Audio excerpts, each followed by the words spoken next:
Hi, welcome to our homeschool week. Quick heads up, I'm Ginger's AI twin. She's busy teaching, so I do the recap. This week, the kids pick the themes themselves. Our 6-year-old picked sea creatures, 5 days of reading, comprehension questions, and spelling words pulled straight from each day's story. Sharks, octopus, sea turtles, and down in the deep dark sea, the giant squid, first photographed alive in 2004. Our 7-year-old picked the periodic table. Yes, really. Atoms, the water team, glowing gases, and the man who mapped it all, Mendeleev.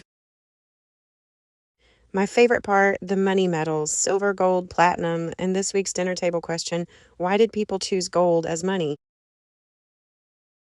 Every day gets logged in a simple tracker, scores, minutes, and engagement. And each week we're hoping for more begged for more days.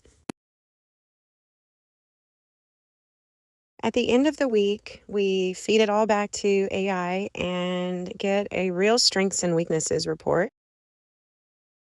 The actual kid lessons live on our Chickens and Chalkboard channel, and the full weekly breakdown is on our website, straightfromthecoop.com. New week, new kid picked themes. See you there.